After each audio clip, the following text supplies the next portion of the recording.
Hey, welcome to Nova Toolbox. If you're trying to find AI tools that genuinely save time, improve quality, or help you build faster, this channel's for you. I don't just list features, I test the tools like a real user and show you the results on screen.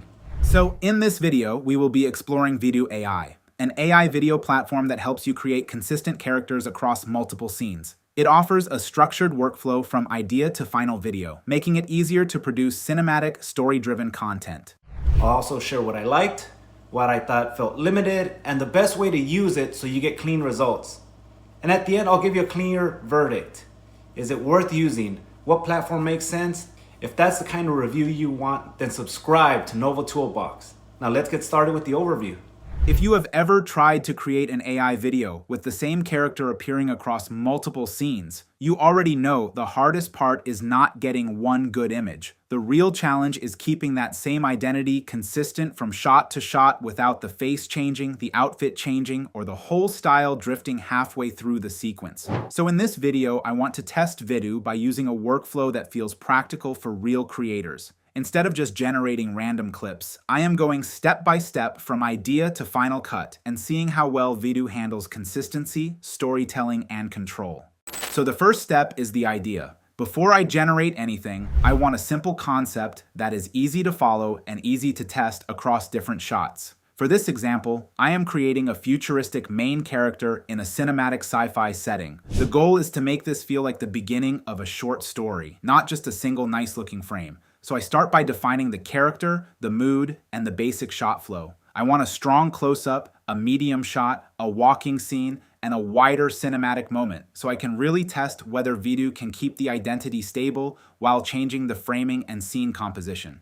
Once the idea is clear, I move to the character stage. This is where I use VidU's text to image with the Nano Banana model to generate the base look of the character. This part matters a lot because I do not want to rush and accept the first result. I generate multiple versions until I get one that feels strong enough to carry the whole sequence. I am looking for a clear facial identity, a recognizable outfit, and a design that feels cinematic enough to work across multiple scenes. What I like here is that I am not just getting a random image. I am building the foundation for the rest of the video, so the quality of this step affects everything that comes after it. After I get the character design I like, I move into references. Inside VidU's assets section, I use create references and upload multiple angles of the same character. Ideally, I want front, side, and rear views because that gives VidU a much better understanding of the character from different perspectives. This is one of the most important parts of the workflow because consistency usually breaks when the system only has one angle to work from. By creating a proper reference, I am giving VidU a stronger base to maintain the same face, the same outfit, and the same overall identity throughout the sequence. Then I move into the storyboard stage. This is where I use reference to image to generate the actual shots I want for the sequence. Instead of jumping directly into animation, I first build the visual plan shot by shot. So I can create a dramatic close-up, then a side angle, then a medium walking shot, and finally a wider scene, all while keeping the same character reference attached to the process. This is a really smart step because it lets me see whether the story is visually working before I spend time animating everything. It also helps me lock the composition, camera feel, and overall structure of the final video. At this point, I am not just testing image quality, I am testing whether the character still feels like the same person in every frame. Once the storyboard is ready, I move to animation, and this is where VidU gets much more interesting. For the main narrative scenes, I use reference to video because this is the mode that makes the most sense when I care about storytelling, character continuity, and multi-shot consistency. This is where I want the character to move, react, and feel alive without losing the design I built earlier. If I want a specific shot animated from a single image, then image to video can also be useful, especially for simpler motion or more controlled visual moments. But for the core storytelling part, reference to video is the stronger choice because it is designed for structured scenes and better continuity across a sequence. This is the stage where I really judge the tool because now it is no longer about one good image. Now it is about whether the character still feels stable while the motion, camera, and emotion start to evolve. What I also want to pay attention to here is how expressive the result feels. A lot of tools can animate movement, but not all of them make the scene feel emotional or cinematic.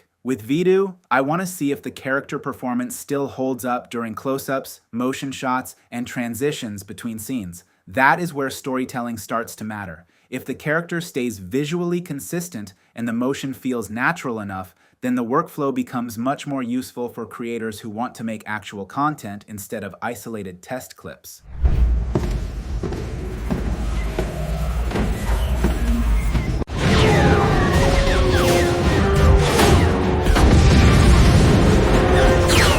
Target acquired. Initiating evasive maneuvers.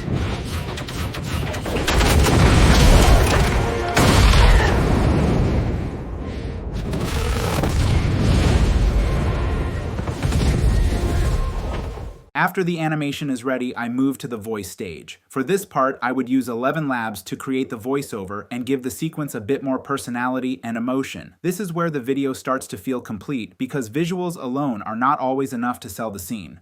A good voice can help shape the mood, make the character feel more alive, and connect the different shots into one clear moment. I keep the voiceover simple and cinematic, just enough to support the scene without overloading it. If needed, I can also add light sound effects to make the environment feel more immersive.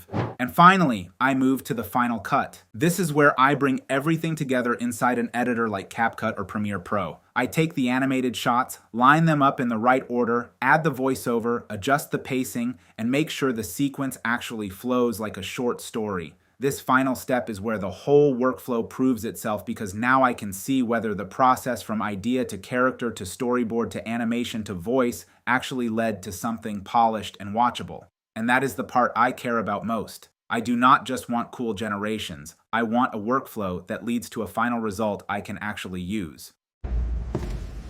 She knew this mission was a one-way ride. Inside the cockpit, Zelda stays calm, even as everything around her starts falling apart. Missiles incoming, systems failing. No way out. Target acquired. Initiating evasive maneuvers. But she doesn't panic because she already made the decision. If the jet goes down, she won't be in it. And just seconds before impact, Zelda jumps. So overall, what I like about this process is that it feels structured in the right way. I start with the idea, build the character properly, turn that into a storyboard, animate it with the right mode, add the voice, and then finish the edit. That makes the whole thing feel much more creator-friendly and much more reliable than just typing one prompt and hoping for the best. And if your goal is to create a consistent character that can actually survive multiple shots and feel part of a real story, VidU makes that workflow much easier to manage.